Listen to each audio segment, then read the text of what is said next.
switching the next game, but opted to start off the set first, testing out the waters with Joker. Two new challengers going against bro, each other, and it's I can't even see my screen. My screen for the computer is kind of blurry. But I know that Mewtwo and Joker are fighting against each other. And they're both American. The players are both American. Joker, you figure with Cloud, you've got some large, disjointed hitboxes coming out, but Joker, you never know. You want to bring Arsene to the battle and go toe-to-toe with Mewtwo, but right now it's pretty even. Both fighters fresh as a daisy on their first stock, and a nice trading blow, but here comes Arsene out. And when you're facing Arsene here, Vicky, and you're Mewtwo, you have to change your game plan for about the next 30 seconds. Honestly, the same situation that I don't know who to against Cloud and just the large root for. That Cloud Maybe I'll go with Mewtwo. With Arsene, where you have to be really careful with that back air. You have to get a little aggressive because you want Arsene to be off the board, and the more you hit Joker, that would be the case. But here, you essentially have Chrininja doing a really good job at keeping it even with Crunchbat, and Crunchbat not trying to overextend himself, Crunchbat. respecting Arsene more than anything. Both fighters near 100%. Oh, the Crunchbat. Oh, dang, that was sick. And Crunchbat taking the first stock here, Tony. An incredible confusion there to stop Chrininja in his tracks. Crunchbat taking the first stock and running away with it. Arsene is back, but it doesn't matter. Another confusion to levy him off. And now he's going to try to hit him with this back here. Can't quite land it. Crunchbat in a bad position. But the back throw might seal it, not quite. And now part of me is wondering, maybe we should have seen the Cloud. I definitely agree with you there, Cody. Yeah. Right now, it's just no tech and getting that back here, clipping Chrininja by the ledge. Oh, Chrininja is Joker. Lead here, Jordan. Now it's going to be difficult for Chrininja to even play patiently to try to bring it back, because now Crunchbat has essentially the green light to go all in.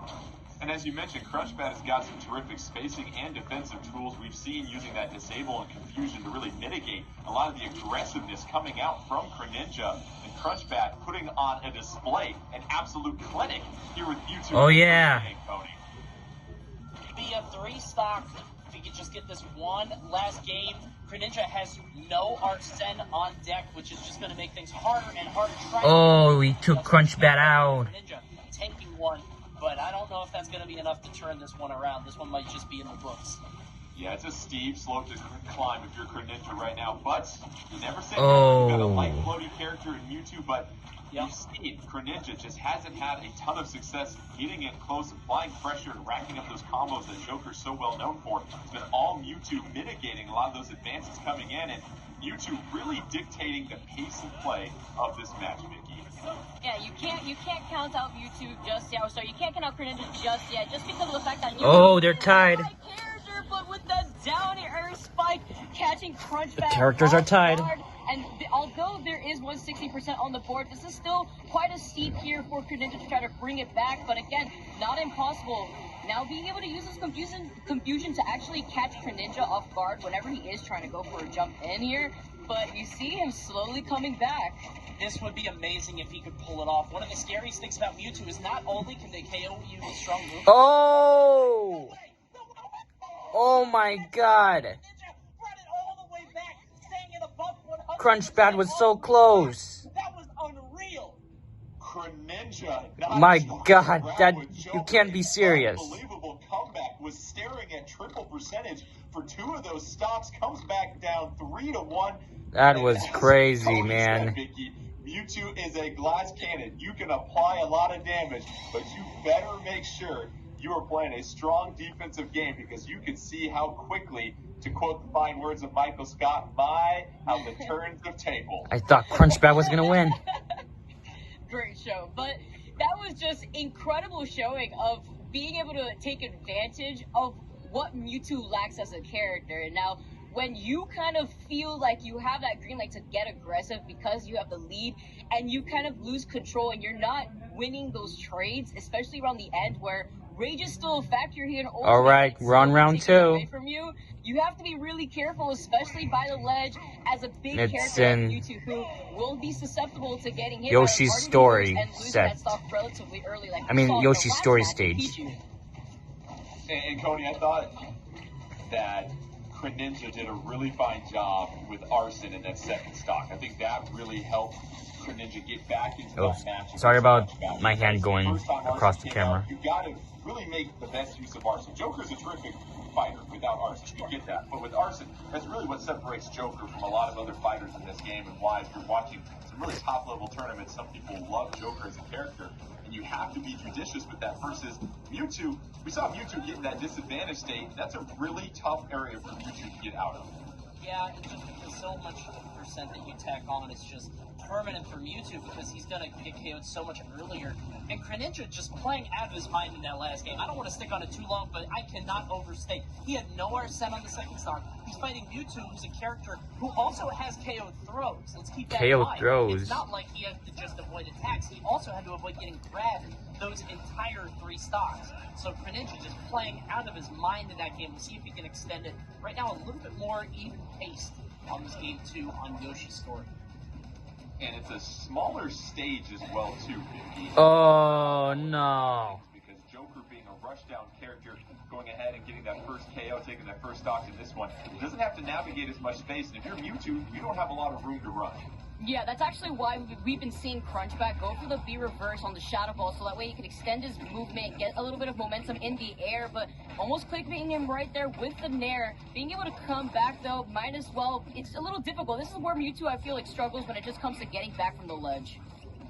It's such a good point. Man, Mewtwo is getting destroyed. Pressure on Crunchbat at this point, and this is how you really want to utilize Joker here, Tony. Be aggressive. Oh my God. Never let a Chrininja's playing aggressively. Mewtwo get comfortable. Oh yeah.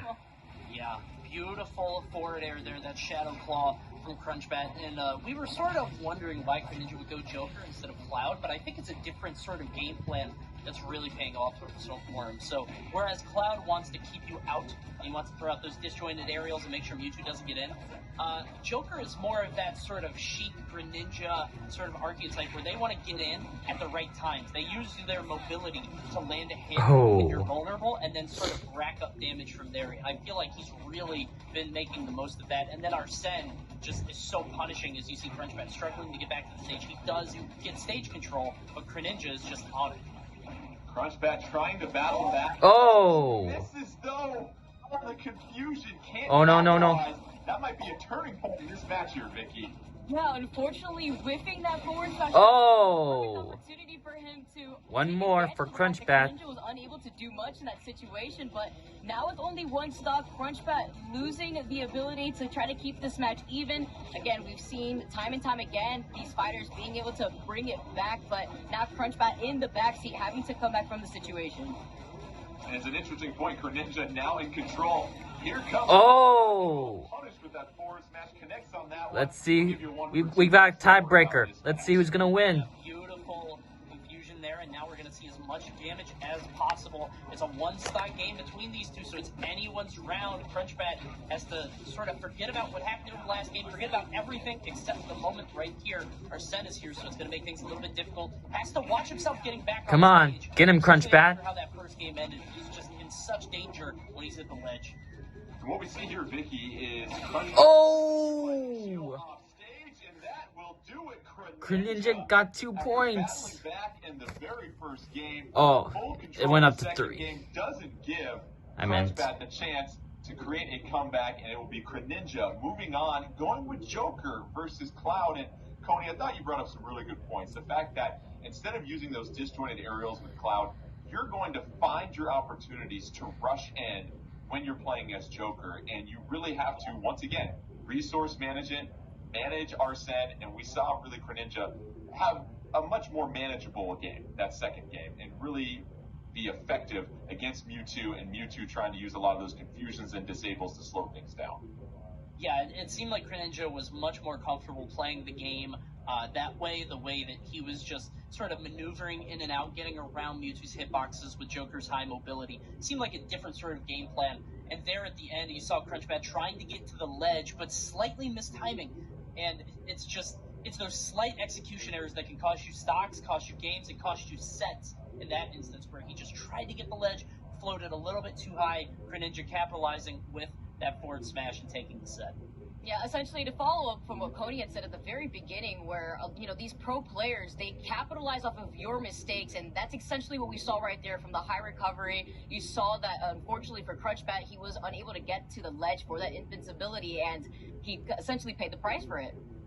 Let's go ahead and take a look at the bracket as we get done with our second match in the winners bracket as well, too. Advancing on to the next winners final will be Chrininja's gonna go against and you'll see some Ventus Will. Crunchbat. They'll face off in the loser semifinal, but we're going to go ahead and advance to the winners final next to figure out who will have their first spot in the grand finals. It'll be Ventus Will taking on Chrininja. We saw Chrininja utilize that Joker so well. All right. And Ventus Will with Ness, and you start to look at this matchup here. I'm going for Chrininja on this one. You're seeing Ness taking on Joker here.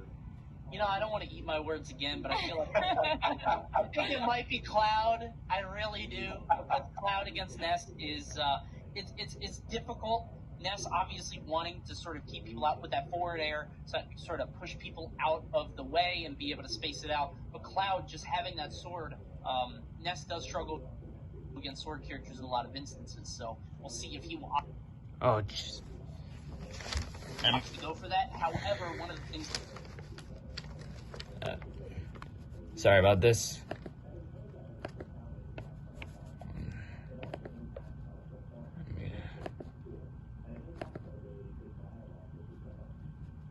Keep in mind is as we saw in the first set with Ventus Will.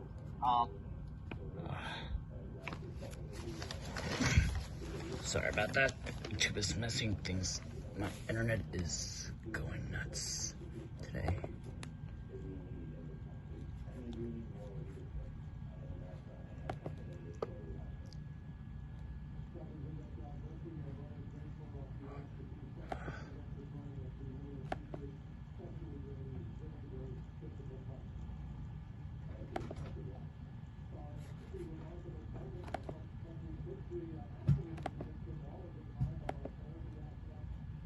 You know what? I'm just gonna stop the camera and then film somewhere else. She likes wait, never mind. Off stage, and Cloud can have a really tough time recovering if they don't snap to ledge perfectly. That yo-yo is going to cut them off every time. So maybe I would not be surprised if Chrininja actually opts for the Joker, but I think sort of in the moment-to-moment gameplay on stage in the neutral, Cloud would be beneficial. It really comes down to player preference.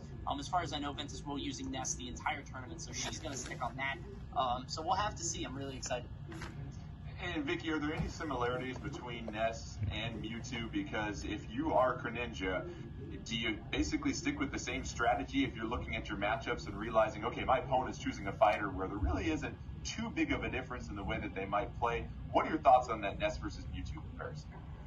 Perhaps Chrininja understanding that Ness likes to approach in the air a lot. You see a lot of the fairs coming out from Chrininja in general. Ness likes to approach with fair, and he may be essentially backing down, being as patient as we saw within the last game, where he was even able to bring it back from a 3-stock disadvantage. I think we're going to be seeing a more slow-paced game, at least from Chrininja's side of things.